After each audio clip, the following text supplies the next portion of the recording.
Olá, gente, como estão? Tudo bem? Espero que sim. Vamos dar continuidade hoje ao nosso estudo sobre os crimes contra a administração pública. Vamos agora para o capítulo 2º.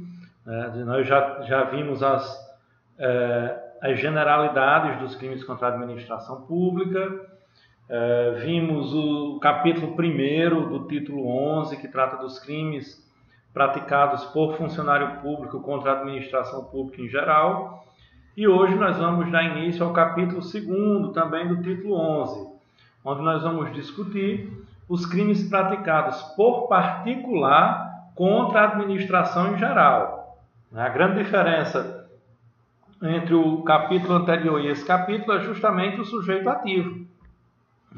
Lá no capítulo anterior, nós tínhamos uma gama de delitos, uma gama de crimes, que só podiam ter como sujeito ativo o funcionário público. São os chamados crimes funcionais, né? A gente viu crimes funcionais próprios, crimes funcionais impróprios, mas de toda sorte, todos eles, todos os crimes do capítulo 1º, eram crimes próprios, porque exigiam uma condição especial do agente do crime. Agora, nos delitos do capítulo 2º, nós vamos ter crimes comuns, que podem ser praticados por qualquer pessoa, inclusive pelo funcionário público. Evidentemente que pelo funcionário público despido da sua função pública. Quando não está nos seus atos de ofício da sua função pública, o funcionário público é um sujeito comum, um cidadão comum, como qualquer outro, e, portanto, poderá praticar as condutas descritas nos tipos penais, que nós vamos ver aqui no capítulo 2º. Porque o que é que nós temos aqui? O que nós temos, de fato, são crimes que tutelam a eficiência e a regularidade das atividades administrativas. Contra o quê? Contra a ação nociva do extra-news. Quem é o extra-news? É aquele que está fora da administração pública, ou seja, é o particular. E a distinção entre eles é justamente essa que nós pontuarmos. Esses crimes agora são crimes que podem ser cometidos por qualquer pessoa e não mais necessariamente por funcionário público. E aí nós temos a primeira figura típica. Vamos a ela: usurpação de função pública. Artigo 328 do Código Penal. Usurpar o exercício de função pública. Pena: detenção de 3 meses a 2 anos e multa. Então nós temos aí um tipo penal que já começa tutelando as peculiaridades, a capacidade de atividade, de ação e a legitimidade do exercício de determinadas atividades pelo funcionário público. De sorte que ninguém pode usurpar a função pública. Ninguém pode agir como se funcionário público fosse. E aí o que é que nós vamos ter em complemento no parágrafo único? Se do fato o agente aufere vantagem, pena de reclusão de 2 a 5 anos e multa, uma forma qualificada. O que na verdade nos mostra que na conduta do caput, por exemplo, não é preciso que dessa usurpação da função pública o agente obtenha nenhuma vantagem. Não se exige que ele tenha vantagem nenhuma. Basta que ele usurpe a função pública, que ele faça o quê? Que ele pratique ato de ofício de funcionário público. Se ele tem vantagem ou não com isso é irrelevante para a configuração do tipo, já que nós estamos diante de um tipo formal. Não exige a ocorrência de outro resultado a não ser aquele de incorrer na proibição normativa. Quando a gente, além disso, tem uma vantagem, o que é que nós temos? A forma qualificada do tipo, que é essa justamente que está aqui no parágrafo único. né? Se do fato o agente ofere vantagem, pena de reclusão de 2 a 5 anos. Né? Aí nós temos o quê? A forma qualificada. Mas não uma condição para que o tipo ocorra. Ter vantagem não é uma condição. Qual é o bem jurídico tutelado nesse tipo? E isso vai servir para todos os demais que nós vamos tratar daqui para frente. Né? O bem jurídico tutelado é a administração pública. Né? É a regularidade das atividades da administração pública. Nesse caso específico, nós temos uma particularidade, né? Que é o exercício funcional por pessoas que foram efetivamente investidas em cargo público.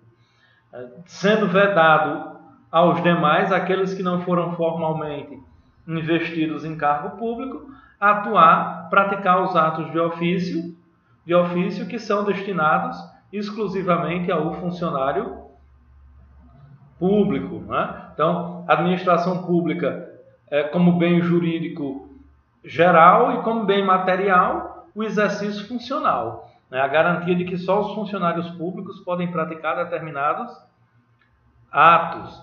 Por quê? Porque o crime ele vem estabelecido pelo verbo nuclear usurpar, né? Que significa apoderar-se, né? Ou tomar para si, né? O cargo público, agir como se funcionário público fosse. Repare, nós temos que fazer aí uma distinção lá da simulação da qualidade de funcionário público que nós vimos na Lei das Contravenções Penais, no artigo 45. Né? Lá o sujeito simula que é funcionário público, mas ele não pratica ato de ofício. Né? Ele faz apenas uma mera simulação. Aqui, o agente tem que praticar ato de ofício de funcionário público. Ele só usurpa a função se ele praticar ato de ofício. Aí nós vamos ter a distinção entre o crime, né, de usurpação de função pública e a contravenção penal de simulação de qualidade de funcionário público. Está lá no artigo 45 da Lei das Contravenções Penais. Né? Todos os crimes contra a administração pública praticados por particular são dolosos. Né? Então, o tipo subjetivo é sempre o dolo. A ação penal será sempre de natureza pública incondicionada, já que o bem jurídico tutelado é de interesse coletivo, né, que é a regularidade da administração pública. E o sujeito passivo será sempre em primeira monta, em primeira face, o Estado e, eventualmente, terceiros que sejam atingidos pela conduta. Por exemplo, o funcionário público que teve a sua função usurpada, se ele sofreu algum prejuízo em relação a isso, ele também é vítima. Mas, em primeiro lugar, figura no polo passivo o Estado. Em todos os crimes, em primeiro lugar, vai estar no polo passivo o Estado. Tá? E aí nós vamos para o artigo 329, que é o crime de resistência. Está lá descrito pelo legislador, esculpido na norma do artigo 329. Opor-se à execução de ato legal, vamos aqui marcar, não é? Elemento normativo do tipo. Ato legal, isso aqui é importante. Mediante violência ou grave ameaça. Né? Opor-se à execução de ato legal, mediante violência ou grave ameaça, a funcionário competente. Então aqui, vamos grifar também aqui, competente. Para executá-lo ou alguém esteja lhe prestando auxílio. Pena, detenção de 2 meses a 2 anos. Repare, com a mera leitura do caput do artigo, nós já matamos aqui todas as suas circunstâncias. Né? É um tipo penal que tem como elemento, como verbo nuclear, como conduta central, o verbo opor-se, né? Que é negar-se a fazer. Negar o quê? Negar cumprir a determinação. Agora, repare, essa determinação, né, esse ato legal, opor-se a esse ato legal, né, o ato primeiro tem que ser legal.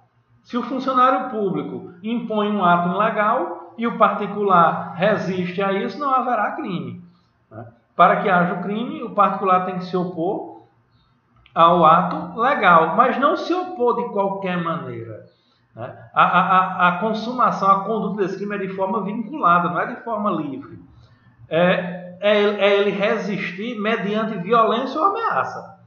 Se ele resiste de outra forma, não há configuração do tipo. Por exemplo, se o sujeito que para impedir uma ordem de prisão que lhe é apresentada sai correndo, né? Ele não cometeu o crime de resistência. Por quê? Porque ele não agiu, ele não se opôs ao cumprimento do ato legal mediante violência ou ameaça.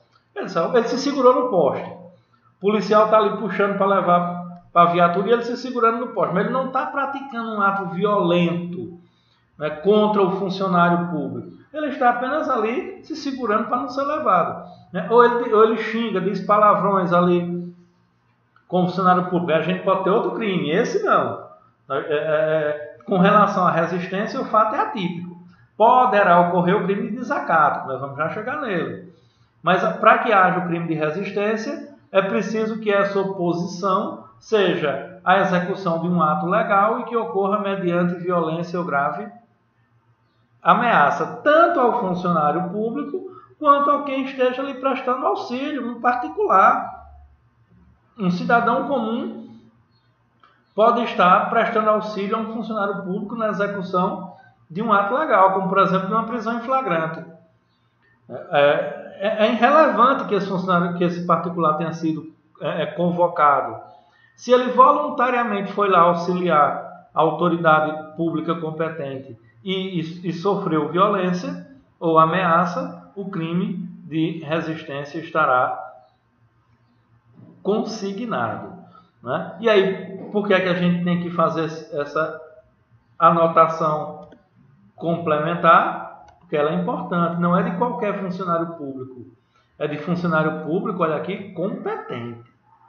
É o funcionário público que tem competência para praticar aquele ato. Se for outro funcionário público que não tem competência para a execução daquele ato, também nós não estaremos diante da possibilidade de configuração do delito do artigo 329 do Código Penal, que é o crime de resistência. E aí nós temos ainda duas circunstâncias. Nós temos a causa de aumento de pena do parágrafo 1º, que diz que se, em razão da resistência, o ato não se executa. Que ato? O ato legal. Ora, quer dizer que mesmo que o sujeito resista mediante violência e ameaça, mas não consiga impedir a realização do ato, mesmo assim o crime está consumado? Sim. Né? Não se exige que o ato não seja praticado. O que o legislador está proibindo é a violência ou a ameaça a funcionário público na execução do ato legal. Ora, se em razão dessa violência o ato não se executou, aí nós vamos ter uma causa de aumento de pena, que a pena passa a ser de reclusão de 1 a 3 anos. Não é condição para a existência do crime. Não é necessário que o ato não seja executado para que o crime esteja consumado. Basta que o agente pratique a conduta vedada. Mais uma vez, estamos diante de um delito formal. Né? E lá no parágrafo 2º, nós temos as penas deste artigo são aplicáveis sem prejuízo das correspondentes à violência. Então, o que é que nós temos aqui? A possibilidade de um concurso de crimes. Se lá na circunstância da resistência, na violência que o sujeito praticou em face do funcionário público ou do terceiro que o está auxiliando, se ele praticou ali da violência restou uma lesão corporal de natureza leve ou grave ou gravíssima, ele vai responder pelo delito do artigo 329, que é o crime de resistência, em concurso com a lesão corporal que ele praticou. Então, nós temos aí uma possibilidade de concurso de crimes.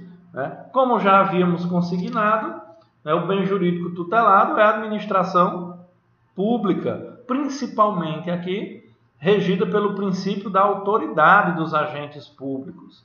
É o prestígio que a função pública deve ter no exercício das suas funções. Trata-se de um crime comum, como nós já vimos, pode ser praticado por qualquer pessoa que resista mediante violência ou ameaça, né? É claro que essa oposição, né, ela deve ser no sentido de resistir à execução do ato, né, e ela deve vir em seguida de violência ou ameaça, né? E, portanto, se não houver a violência real, se for apenas a violência ficta, por exemplo, se for apenas o xingamento ou a resistência não violenta, nós não teremos a configuração do delito. Apenas uma questão que a gente merece ter atenção, que é a questão da embriaguez, né? Porque há 3 correntes doutrinárias sobre se a embriaguez inibe o dolo do tipo, né? O elemento subjetivo do tipo. A primeira corrente diz que o estado de embriaguez é incompatível com o dolo da resistência, né? Porque o indivíduo tem que ter o desejo, a vontade pré-ordenada de agir com violência para se opor à ordem, à execução do ato legal do funcionário público. Então, o sujeito que estaria embriagado, ele não teria essa vontade pré-ordenada, esse desejo. A segunda corrente diz que lá, com fundamento no artigo 28, inciso 2º do Código Penal, a embriaguez não afasta o dolo, né? E a terceira corrente vai dizer que a exclusão da responsabilidade somente ocorre se a embriaguez for completa. Digamos que essa é a corrente mais aceita pela nossa doutrina, que haja a embriaguez completa, para que, em razão disso, seja inibido o dolo, o elemento subjetivo do tipo. Um crime que se consuma com a mera prática do ato violento, como nós já vimos, independe do ato ser ou não praticado, né? E a previsão do concurso material de crimes com a violência efetivamente praticada. E aí nós entramos em outra norma, que é a norma do artigo 330, que é a desobediência. Desobedecer à ordem legal de funcionário público. Pena, detenção de 15 dias a 6 meses. Mais uma daquelas normas que nós costumamos dizer que é uma norma de conteúdo simbólico. Porque a pena, reparem a pena de 15 dias a 6 meses, ela não será executada efetivamente. Ela será tratada ali nos juizados especiais criminais, haverá ali com bastante probabilidade uma transação penal e efetivamente não haverá a instauração de uma ação penal propriamente dita, provocando aí todas as consequências que uma ação penal de regra traz, né? Aqui, mas é uma norma que visa, né, tutelar, né, proteger aí a autoridade do funcionário público, não é? Porque não faz sentido que as ordens emanadas por funcionário público não sejam cumpridas. Desobedecer é descumprir, né, não atender. Né? E isso pode acontecer de maneira omissiva ou comissiva. Por exemplo, quando a ordem do funcionário público é para não fazer, né, o agente configura o tipo comissivamente, fazendo. E quando a ordem é para fazer, o agente realiza o tipo de maneira omissiva, justamente não fazendo, opondo-se à obediência, né, descumprindo a ordem que foi dada. Né? E é importante a gente fazer essa anotação. Né? Essa ordem deve ser legal, agora ela não precisa ser justa. Como assim? Imagine que o sujeito foi preso preventivamente, portanto cumpriu a ordem de funcionário público, do oficial de justiça, por exemplo, ou da força policial que o prendeu, e a posteriori ele prova a sua inocência, prova que ele não foi o responsável pelaquela conduta, do crime que ele estava sendo apontado. Ora, essa prisão, essa ordem foi injusta, mas ela foi legal. Ela estava amparada em um preceito legal. Havia ordem fundamentada de juiz competente.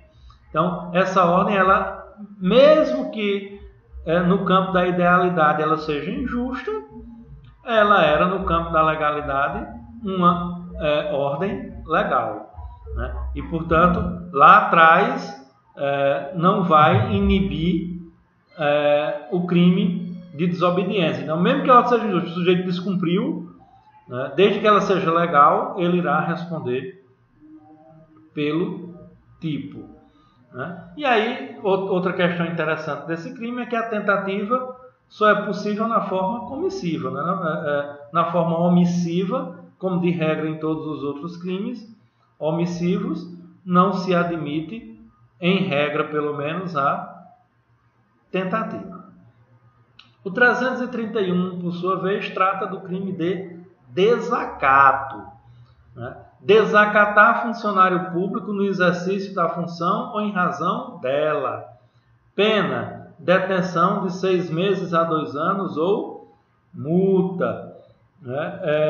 É um tipo que gerou uma certa polêmica aí, mas que essa polêmica já foi superada, né? Havia o entendimento de que não, o 331 não teria sido recepcionado pelo Pacto de São José da Costa Rica, do qual o Brasil é signatário e que, portanto, entrou no nosso ordenamento jurídico com status de norma supralegal, portanto, acima da legislação infraconstitucional, que é o caso do Código Penal, que é uma legislação infraconstitucional, né? Mas isso já foi superado nos debates da nossa doutrina e da nossa jurisprudência, né?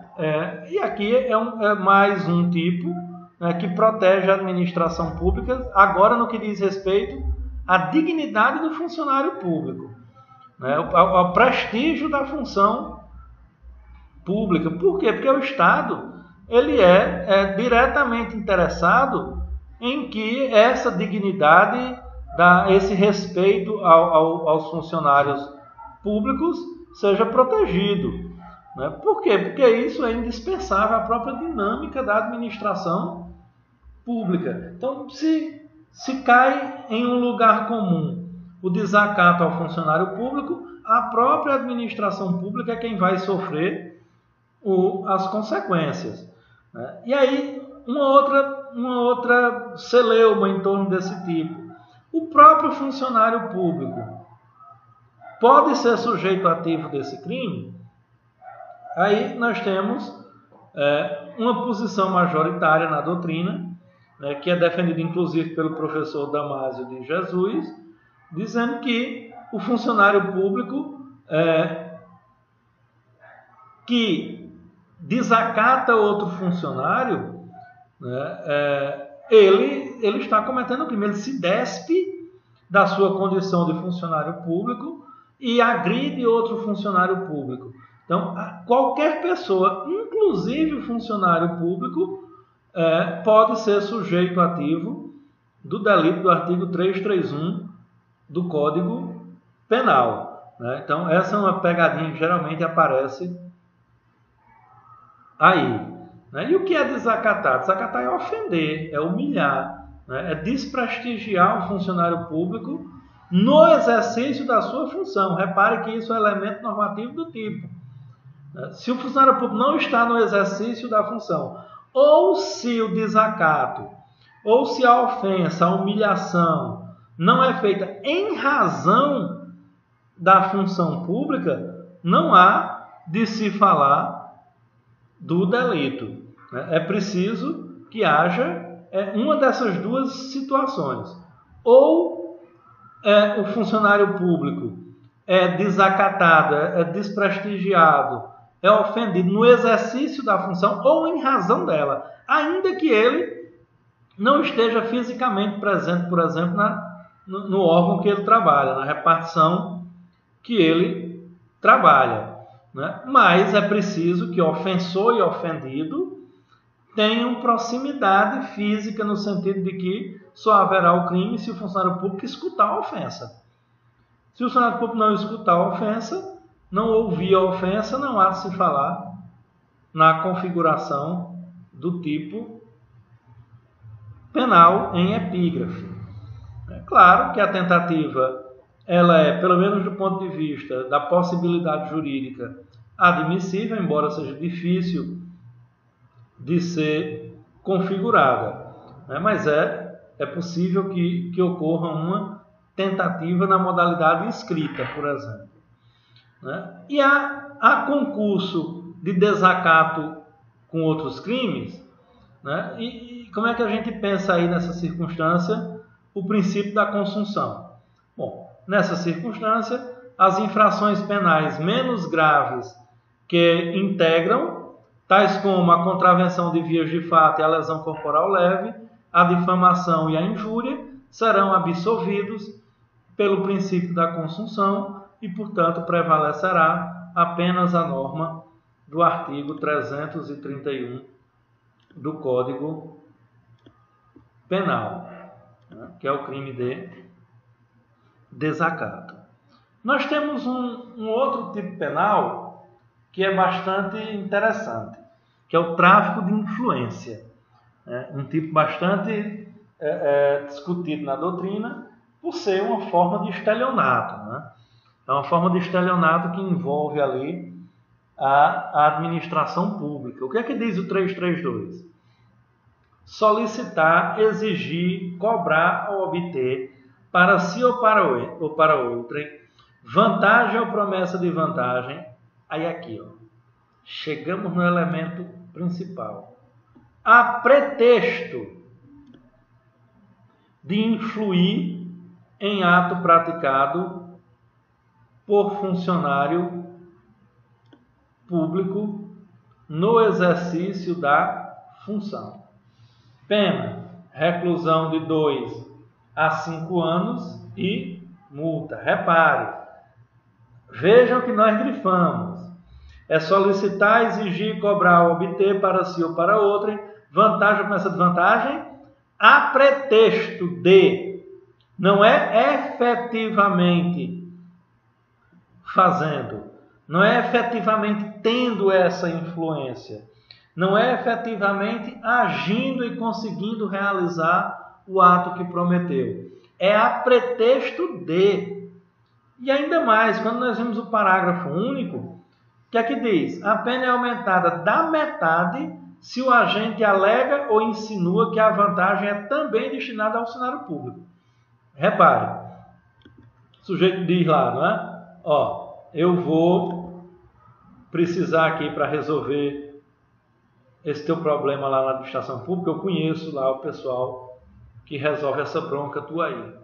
Então, eu tenho um trânsito livre lá dentro, eu sou compadre de um dos caras lá da repartição e eu vou precisar de 30 mil reais aí, porque metade disso é deles lá. Eu fico só com a parte, a outra metade é deles lá, eu tenho que distribuir lá com os funcionários públicos. Então, se o sujeito, nessa venda de fumaça, nós vamos ver lá na frente que é como a doutrina trata o tipo, vendícios fúmeos, né? Venda de fumaça, porque na verdade não é nada concreto. O cara está se vendendo ali como intermediário entre o interesse do particular e a administração pública, ele não tem influência de fato nenhuma. Mas na hora de vender o peixe dele, na hora de vender a fumaça dele, como estelionatário que é, ele insinua que o funcionário público também vai ficar com a parte da vantagem indevida. Então, quando isso acontece, o que é que nós vamos ter? Nós vamos ter aqui a circunstância do parágrafo único. A pena vai ser aumentada da metade, em razão dessa insinuação de que o funcionário público também receberá o dinheiro, né? E aí, como a gente havia dito, na doutrina vocês vão encontrar muito também essa definição de vendícios fumini, né? A venda de fumaça, a venda de influência, ou militando no crédito, né? Que é uma influência jactanciosa, né? Vaidade, arrogância, ostentação do sujeito que diz: eu conheço, eu sei quem é todo mundo, eu tenho muitos amigos lá dentro do tribunal, deixa comigo, bota em minha mão que eu resolvo. Então esse sujeito aí, na verdade, ele não vai resolver nada. Ele está vendendo ali uma influência que ele não tem. E aí o sujeito vai pagar esse dinheiro e vai ficar na mão, porque como é que ele vai cobrar isso depois? Vai dizer: eu paguei um cara para resolver um negócio lá no tribunal e ele não resolveu? Você vai se autoincriminar? Evidentemente que isso não pode acontecer, né? Aqui também nós temos o bem jurídico tutelado, o prestígio da administração pública, né? Que aí vem seguido dos verbos, né? Solicitar, exigir ou cobrar, pedir um pagamento, né? Ou o sujeito quer aí uma vantagem de qualquer natureza, material ou moral, inclusive. Ele quer uma vantagem para resolver seu problema, né? Mas ele de fato não vai resolver nada. Porque se ele resolver, imagine que você pagou a ele 30 mil reais e ele, com esses 30 mil reais em mão, foi lá e resolveu o funcionário público da funcionário público 10 mil, o que houve aí foi corrupção ativa e corrupção passiva. Não houve tráfico de influência, não houve venda de fumaça, houve uma ação concreta, real, de corrupção, havendo o corruptor, que é o agente da corrupção ativa, e o corrompido, que é o agente da corrupção passiva, que é o funcionário público que recebeu vantagem indevida para praticar o ato de ofício em desconformidade com a lei, né? E aí nós temos que esse crime, né, ele vai se consumar justamente nos momentos que correspondem aos pedidos, né? A solicitação, a exigência, a aceitação, a obtenção da vantagem, da promessa de vantagem, é, portanto, um delito formal, salvo na modalidade obter. Porque quando a modalidade é obter, trata-se de crime material. Se o sujeito não recebeu, o crime não estará consumado, né? Agora, se ele solicitou, se ele exigiu ou se ele aceitou, né, o crime já estará dado. É possível tentativa? Né? A tentativa é admitida, né, na modalidade de obtenção, né? E também na solicitação e exigência, quando elaboradas por escrito, naquela modalidade escrita, né? O sujeito faz lá um bilhete, uma carta, contendo essa solicitação, e isso é extraviado, nunca chegou ao destino. Aí nós vamos ter, portanto, o delito na modalidade tentada. E aí nós temos justamente a corrupção ativa. Veja a diferença. Porque na corrupção ativa, o que é que nós temos? Oferecer ou prometer vantagem indevida a funcionário público para determiná-lo a praticar, omitir ou retardar ato de ofício.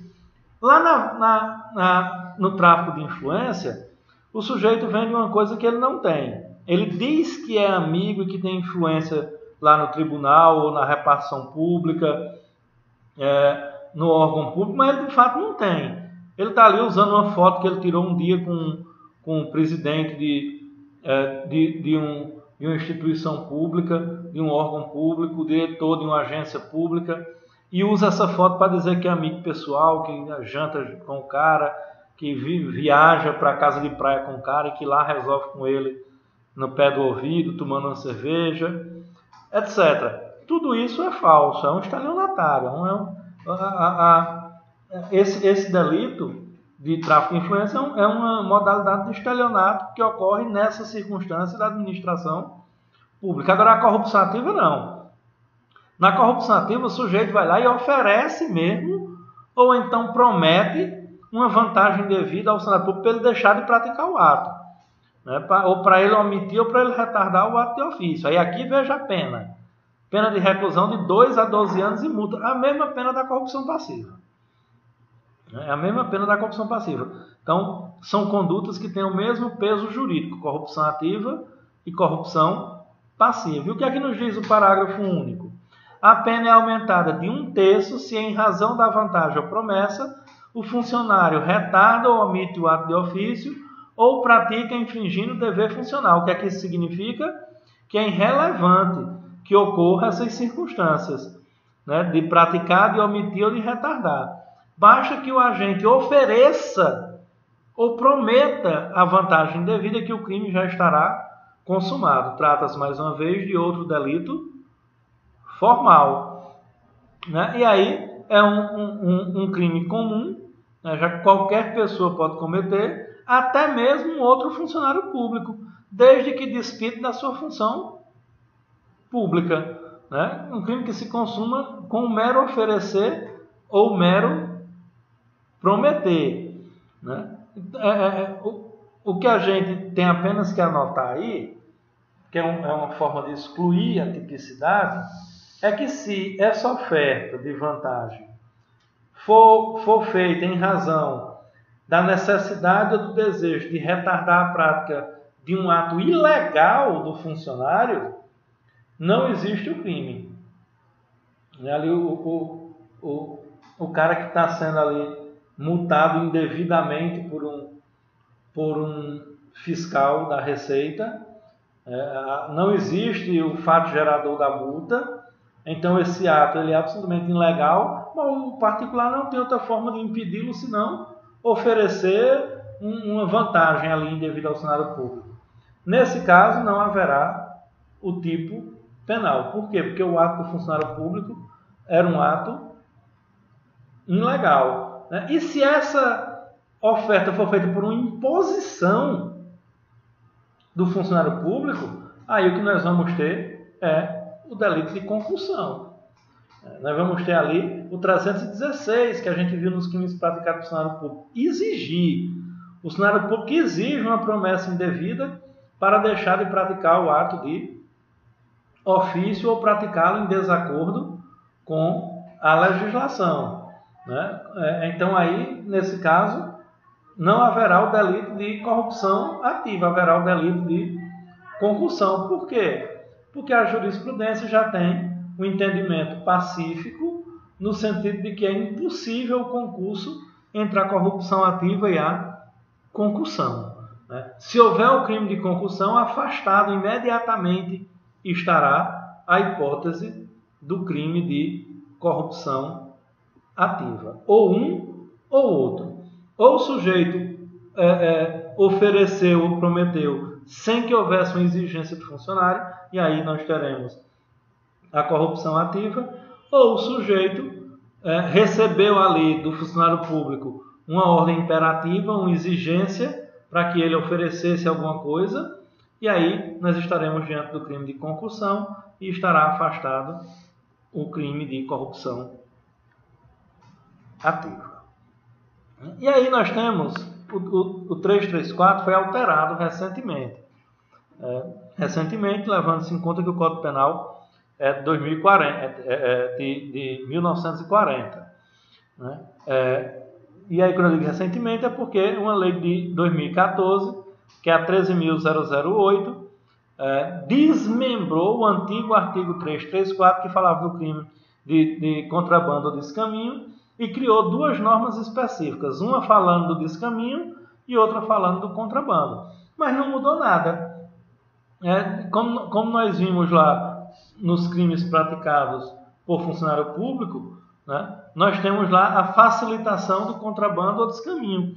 E aqui nós temos apenas o desmembramento desses dois tipos. O legislador achou que era importante classificar de maneira mais objetiva o que é contrabando e o que é descaminho. E aí ele colocou lá na norma do 334 o descaminho, dizendo: iludir no todo ou em parte o pagamento de direito ou imposto devido pela entrada, pela saída ou pelo consumo de mercadoria. Pena, reclusão de 1 a 4 anos. É justamente aquela mesma discussão que nós fizemos lá na facilitação. Nós estaremos diante de descaminho quando a mercadoria que se faz entrar no país é uma mercadoria de comercialização permitida. É um bem de comércio no Brasil. Mas ela entra iludindo o pagamento dos impostos devidos. Há uma fraude alfandegária ali. Né? Uísque, uísque John Walker, que entra no Brasil sem recolher os impostos. É contrabando? Não. Por quê? Porque esse uísque tem a comercialização permitida no nosso país. Não é proibido a comercialização desse uísque. Aí, portanto, nós estamos aí diante de uma hipótese de descaminho. E aí a norma vai trazer uma série de outras condutas equiparadas. Estão lá no parágrafo 1º, né, que diz: incorre na mesma pena quem pratica navegação de cabotagem fora dos casos permitidos em lei, pratica fato assimilado em lei especial a descaminho, vende, expõe à venda, mantém em exposição ou, de qualquer forma, utiliza em proveito próprio alheio, no exercício de atividade comercial ou industrial, mercadoria de procedência estrangeira que introduziu clandestinamente no país ou importou fraudulentamente ou que sabe ser produto de introdução clandestina do território nacional ou de importação fraudulenta por parte de outrem. E, por fim, adquire, recebe ou oculta em proveito próprio ou alheio, no exercício de atividade comercial ou industrial, mercadoria de procedência estrangeira, desacompanhada de documentação legal ou acompanhada de documentos que sabe serem falsos. Então, veja que tudo gira em torno de uma mercadoria que não é ilícita em si. O que é ilícito é a forma com a qual ela entrou no país. E aí, as duas circunstâncias do parágrafo 2º e 3º são iguais para o descaminho e para o contrabando. Por quê? Diz o parágrafo 2º: equipara-se às atividades comerciais, para os efeitos deste artigo, qualquer forma de comércio irregular ou clandestino de mercadorias estrangeiras, inclusive o exercício em residências. Então, lá, aquelas feiras livres, né, o cara que vende as coisas dentro da casa dele mesmo, não tem uma pessoa jurídica, não é um comerciante de fato. Mas, para o parágrafo 2º, aqui nós temos uma forma equiparada à atividade comercial. E o parágrafo 3º diz: a pena se aplica-se em dobro se o crime de descaminho é praticado em transporte aéreo, marítimo ou fluvial. Então nós temos aí no parágrafo 3º o quê? Uma causa de aumento de pena. E aí a Lei 13.008 de 2014 criou o artigo 334-A. Por quê? Porque desmembrou. Antigamente um artigo só falava de contrabando e descaminho. Agora o 334 fala de descaminho e o 334-A fala do contrabando. Importar ou exportar mercadoria proibida. Pena, reclusão de 2 a 5 anos. Então vamos lá, qual é a diferença? Lá no descaminho, a mercadoria é lícita. O que é ilícito é a forma como ela entra no país. Aqui no contrabando, a mercadoria é ilícita, é um bem fora do comércio, cuja comercialização no nosso país não está autorizada. Determinados medicamentos, suplementos alimentares, determinadas drogas. Nós temos aí uma série de circunstâncias, de produtos que não têm a sua comercialização permitida no país. Então, se faz-se entrar no Brasil esse tipo de mercadoria, nós estaremos diante do contrabando. E aí também temos aquela mesmíssima circunstância do 334, que também está aqui no parágrafo 1º. Incorre nas mesmas penas quem pratica fato assimilado em lei especial a contrabando, importa ou exporta clandestinamente mercadoria que dependa de registro, análise ou autorização de órgão público competente, reinsere no território nacional mercadoria brasileira destinada à exportação, vende, expõe à venda, mantém em depósito ou de qualquer forma utiliza em proveito próprio ou alheio, no exercício de atividade comercial ou industrial, mercadoria proibida pela lei brasileira. E, por fim, adquire, recebe ou oculta em proveito próprio ou alheio, no exercício de atividade comercial ou industrial, mercadoria proibida pela lei brasileira. Então, a única diferença entre os dois tipos é essa. Enquanto a mercadoria lá no descaminho é uma mercadoria lícita, mas que entrou de forma irregular, aqui no contrabando a mercadoria é ilícita. E aí aquelas duas mesmas circunstâncias do descaminho, parágrafo 2º e parágrafo 3º, equipara-se às atividades comerciais para os efeitos deste artigo, qualquer forma de comércio irregular ou clandestino de mercadorias estrangeiras, inclusive exercido em residências. A mesma coisa. E o terceiro também é idêntico. A pena se aplica-se em dobro se o crime de contrabando é praticado em transporte aéreo, marítimo ou fluvial.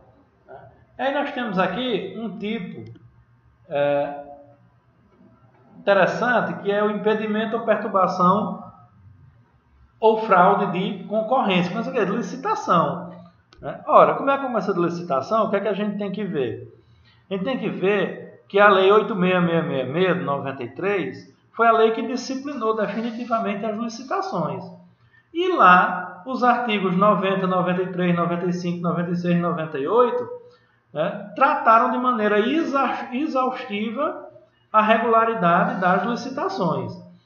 E, portanto, há um entendimento majoritário, consensual na nossa doutrina, de que o artigo 335 ele foi tacitamente revogado pela Lei das Licitações, a 8666/93.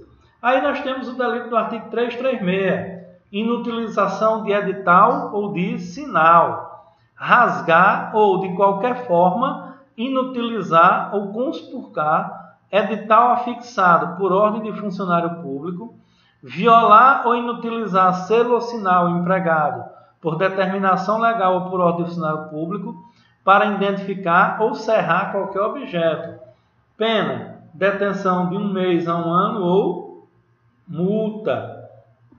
Aí nós temos, por exemplo, quem participou aí já participou das eleições, como mesário, por exemplo, sabe que as urnas eletrônicas chegam com lacre, com um selo lacrando.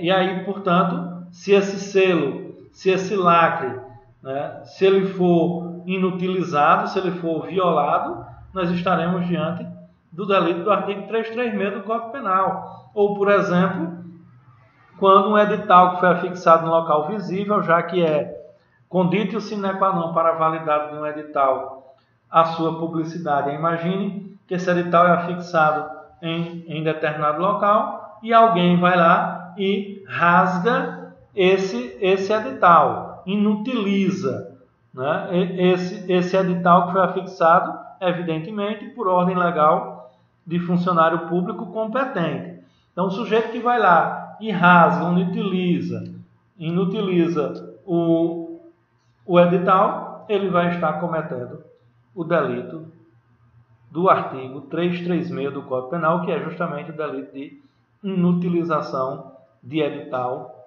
ou de sinal. Ou se ele viola ou inutiliza um selo ali que foi empregado para identificar determinada coisa ou para cerrar, ou seja, para lacrar um envelope, que precisa estar ali garantida a sua inviolabilidade, foi colocado lá um selo.